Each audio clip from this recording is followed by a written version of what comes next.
मन के गंदे विचार कैसे दूर करें, आइए जानते हैं इस गौतम बुद्ध से।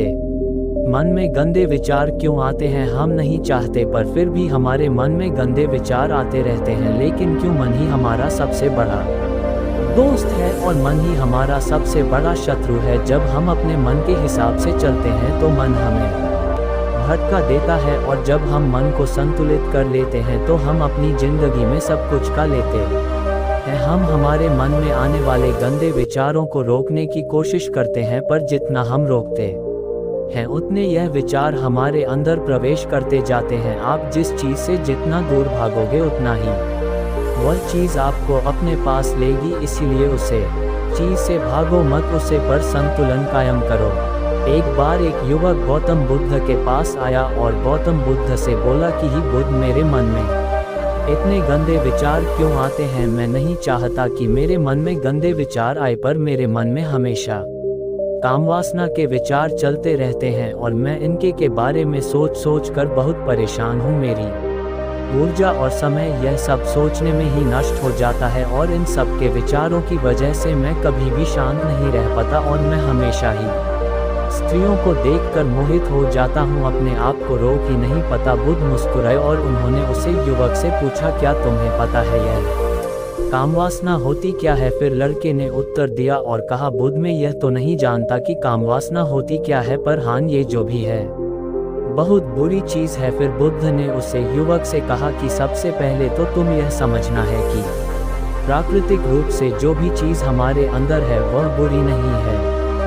हमारे जीवन में उसकी कुछ ना कुछ ज़रूरत है। वासना कोई बुरी बात नहीं है, यह तो हमारे मन की एक भावना है जो हमें किसी ना किसी चीज़ की कमी का एहसास करवाती है, और फिर हम उसे चीज़ को पाने के लिए उसे चीज़ की तरफ आकर्षित हो जाते हैं। जैसे अगर तुम्हारे पास धन की कमी है तो तुम में धन पाने की वासना उत्पन्न हो जाएगी। तो वासना कुछ और नहीं, बस एक प्रकार की कमी है जो कि एक प्रकार की ज़रूरत का एहसास है, और जब ये ज़रूरत शारीरिक हो तो हम इसे कामवासना का देते हैं। युवक ने गौतम बुद्ध को कहा कि बुद्ध, मुझे कामवासना का मतलब तो समझ में आ गया, पर आप मुझे यह बताइए कि यह हाथी कहाँ से है, कैसे आती है?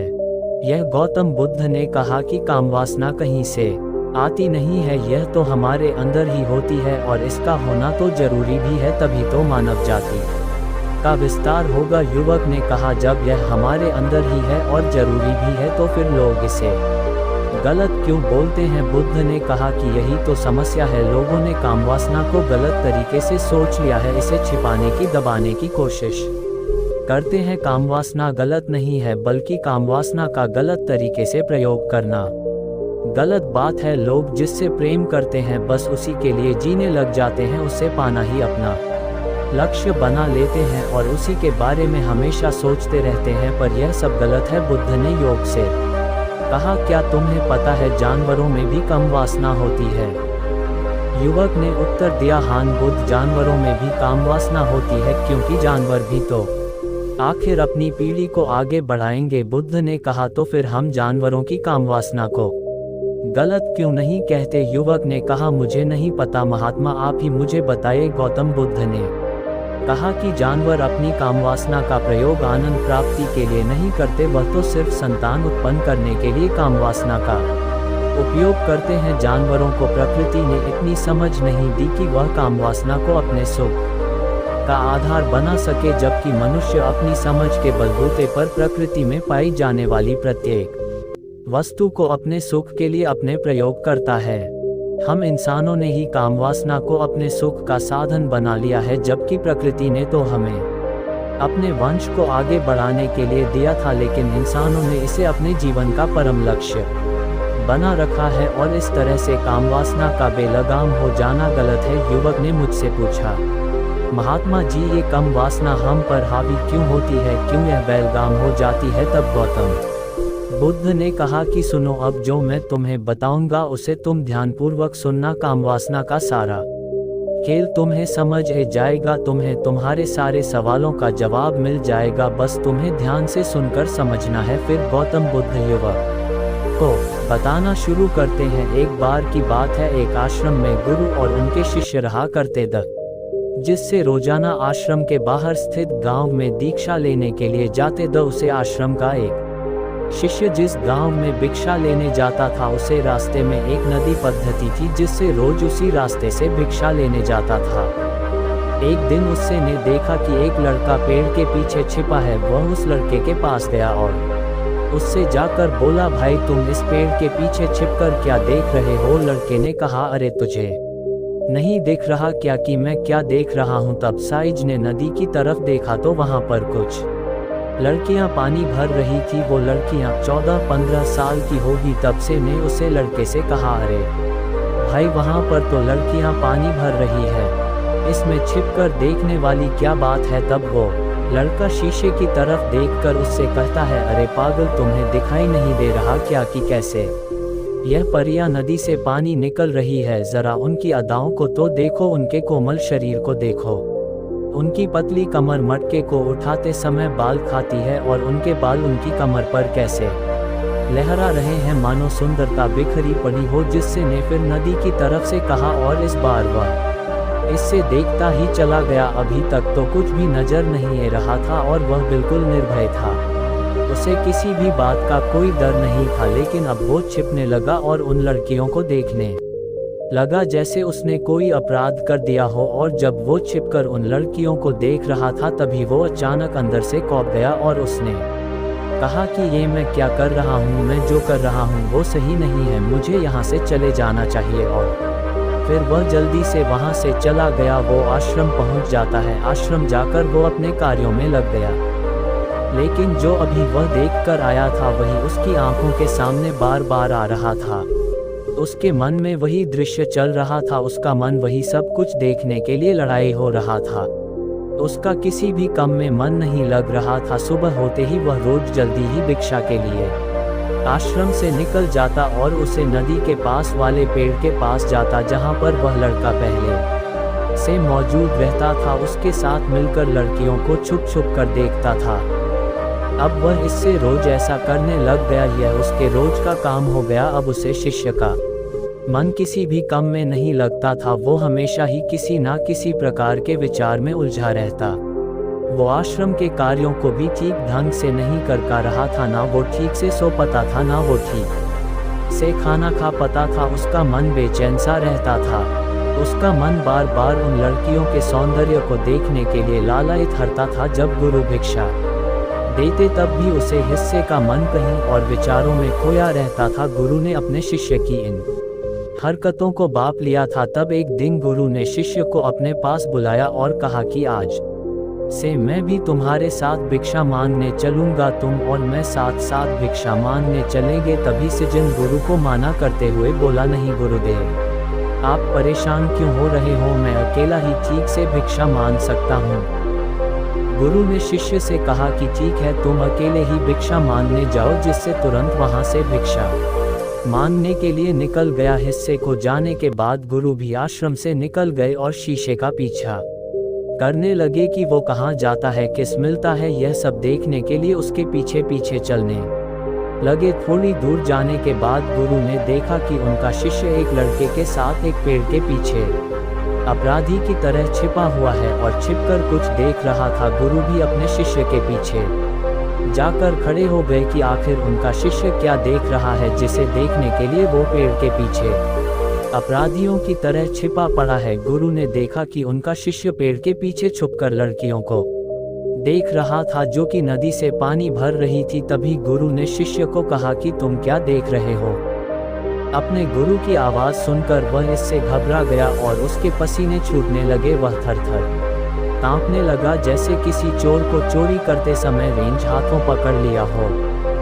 उसी से की हालत खराब हो गई। वो कुछ भी नहीं बोल पा रहा था। दूसरा का जो शिष्य के साथ था वहां से भाग गया। जिससे घबराया हुआ था उसके मुंह से कुछ टूटे फूटे शब्द ही बाहर निकल रहे। वो अपने गुरु से नजर भी नहीं मिला कर रहा था। गुरु ने शिष्य की तरफ देखा और कहा कि मेरा शिष्य तो निर्भय था, उसे तो किसी भी चीज का डर नहीं था, लेकिन ये क्या तुम तो डर के मारे कहाँ पर हो? जिससे इन्हें गुरु से कहा कि मुझे माफ कर दो।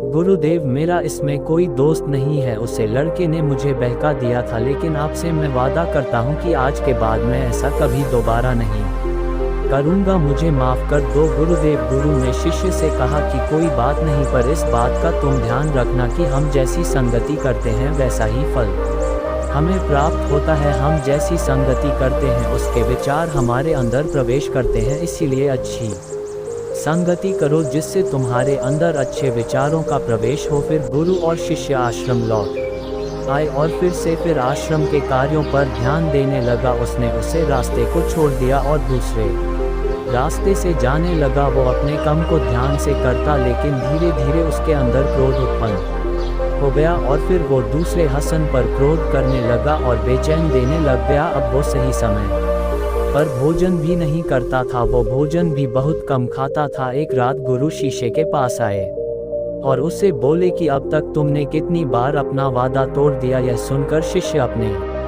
गुरु के चरणों में गिर गया और रोने लगा। रोते रोते ही उसने गुरु से कहा कि गुरुदेव, मैं कई बार अपना वादा टूट चुका हूँ, फिर वादा कर लेता हूँ, लेकिन हर बार मैं वादा तोड़ देता हूँ। मेरा मन मेरे नियंत्रण में है ही नहीं। मैं बहुत कोशिश करता हूँ कि मैं अपने मन से सारे बुरे विचारों को निकल दूँ, लेकिन मैं चाहकर भी ऐसा नहीं करता रहा हूँ। फिर गुरु ने शिष्य को कहा कि चलो मेरे साथ। गुरु शिष्य को आश्रम के बगीचे में लेकर गए और किसी से कहा कि देखो, यहाँ पर कुछिया बनी हुई है जिससे नदी का पानी इन पौधों तक आ रहा है और यह पानी एक निरंतर भाव से आ रहा है। क्या तुम इस पानी के बहाव को रोक सकते हो? शिष्य ने कहा कि हाँ गुरुदेव, मैं इस बहाव को रोक सकता हूँ। फिर शिष्य ने मिट्टी उठाकर उसे नाली में डाल दी। वो पानी थोड़ी देर के लिए रुक गया और फिर थोड़ी देर बाद उसे रेत के ऊपर से पानी आ गया। गुरु ने शिष्य से कहा, अरे ये क्या, ये तो पानी रुका ही नहीं। फिर से ने कुछ कंकड़ पत्थर उठाकर उसे नाली में डाल दिए और फिर थोड़ी देर के लिए पानी रुक गया,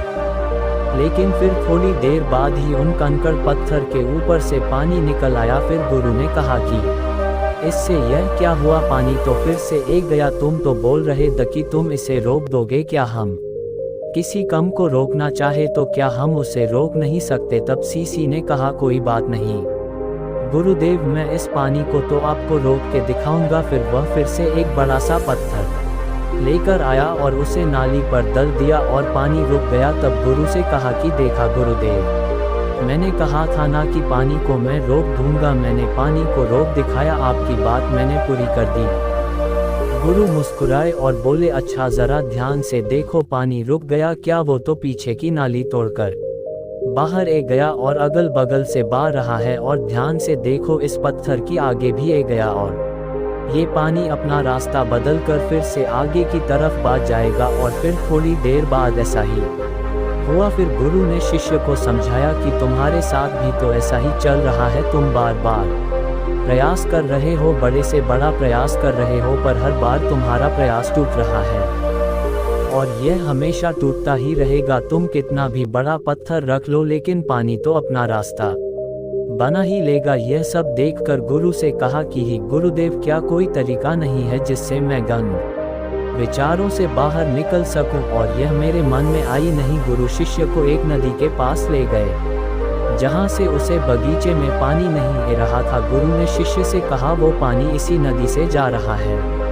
अगर हम यहीं से उसे रास्ते को बंद कर दें जहां से पानी बगीचे में जा रहा है, तब क्या हम पानी को रोक नहीं सकते? जिससे ने कहा कि हाँ गुरुदेव, अवश्य ऐसा हो सकता है, मैं इस पानी को यहीं से बंद कर देता हूँ, तब आगे की नाली में पानी जाएगा ही नहीं और फिर बगीचे में पानी जाएगा ही नहीं। फिर से इन्हें नदी से जाने वाले रास्ते को बहुत मेहनत करके पत्थर और मिट्टी डाल कर बंद कर दिया और गुरु से कहा कि गुरुदेव, मैंने पानी को बंद कर दिया है, अब यह पानी बगीचे में जाएगा ही नहीं। तब गुरु ने कहा, किसी से अगर पानी बगीचे में नहीं जाएगा तो पेड़ पौधों को पानी कहाँ से मिलेगा? उन पेड़ पौधों को तो पानी की आवश्यकता है, और उन पेड़ पौधों में कुछ पेड़ पौधे तो ऐसे हैं जिनको रोज पानी की आवश्यकता है, वह तो मुरझाकर मर ही जाएंगे, उनका क्या होगा? पानी तो हमें खोलना ही होगा। जिससे ने गुरु की बात सुनकर वापस नदी से जाने वाले पानी का रास्ता खोल दिया। तब गुरु ने शिष्य से पूछा, जिससे अगर हम इस नदी के पूरे पानी को बगीचे की तरफ मोड़ दे तो क्या होगा? तब साईं जवाब दिया कि गुरुदेव, वहाँ पर जितने भी पेड़ पौधे हैं वो गलकर नष्ट हो जाएंगे, वहाँ पर कुछ नहीं बचेगा। फिर गुरु मुस्कुराए और बोले, तुम इस बात को समझो कि हमें किसी भी चीज़ को रोकना नहीं है, बस हमें हमेशा संतुलन बनाए रखना है। कम पानी से भी पौधे नष्ट होते हैं और ज़्यादा पानी से भी पौधे नष्ट होते हैं। हमारा जीवन संतुलन से ही चलता है। गुरु ने शिष्य से कहा कि अगर मैं तुम्हें कुछ कहूँ कि तुम आम के बारे में मत सोचो तो तुम्हारे मन में सबसे पहले किसका चित्र आएगा? शिष्य ने कहा कि गुरुदेव, मेरे मन में तो पहला चित्र आम का ही आएगा। गुरु ने कहा कि जब हम गंदे विचारों को जबरदस्ती रोकने का प्रयास करते हैं तो वो और मजबूती के साथ हमारे अंदर प्रवेश करते हैं, हमारे अंदर उठाते हैं।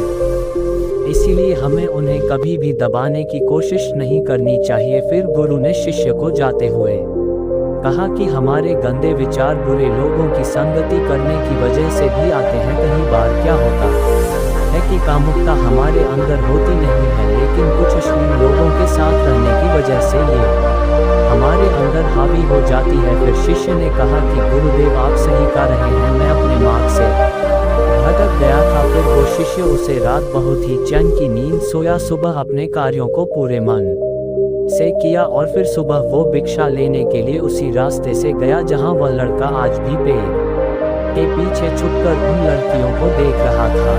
वो शिष्य नदी पर गया जहां वह लड़कियां पानी भर रही थी। उसने उन लड़कियों से पानी मांगा। उन लड़कियों में से एक लड़की ने उसे पानी पिलाया और उसे सन्यासी शिष्य के चरण छुए। शिष्य ने उसे आशीर्वाद दिया कि तुम्हारा कल्याण हो, जिससे का मन सकारात्मक ऊर्जा से भर गया। उसके चेहरे पर मुस्कान आ गई थी, जैसे कि उसे कुछ खोया हुआ वापस मिल गया हो। वह वापस अपने रास्ते से जाने लगा। तभी पीछे से वह लड़का आ गया जो पेड़ के पीछे छुपा हुआ था। वह शीशे के पास आया और बोला कि क्या बात है, आज तो तुमने नज़दीक से दर्शन कर लिए, तुम तो मुझसे भी आगे निकले। तब शिष्य ने कहा कि हम हमेशा दूसरे के दर्शन करने में ही व्यस्त रहते हैं, अपने दर्शन कर ही नहीं पाते। तुम कब तक इस पेड़ के पीछे छुपाते रहोगे? किसी को पसंद कर लो, उससे बोल दो। अगर वो भी तुम्हें पसंद करती है तो शादी कर लो और उससे पहले तुम कुछ बन जाओ, अपने आप को पहचान लो। ऐसे अपना समय बर्बाद मत करो। फिर वह लड़का रोज उससे मिलने लगा और उसे लड़के ने नदी पर जाना छोड़ दिया और फिर वो लड़का अपने जीवन में कुछ बनने के लिए संघर्ष करने लगा। तो तुमने देखा संगति का असर क्या होता है। अपनी संगति बदलो, अपने विचार बदलो। बुद्ध ने युवक से पूछा कि क्या तुम्हें तुम्हारे सारे सवालों का जवाब मिल गया? तब युवक ने कहा कि हाँ महात्मा जी, आपका बहुत बहुत धन्यवाद। तब गौतम बुद्ध ने युवक से कहा कि जब तुम्हारे मन में गंदे विचार आए तब आप अपने आप को दोषी मत मानो। यह शरीर है और यह सब इसने हजारों वर्षों से सीखा है। केवल तुम्हारे सोच लेने से, शपथ लेने से ये टूटने वाला है नहीं, लेकिन तुम्हारे पास वो शक्ति है, वो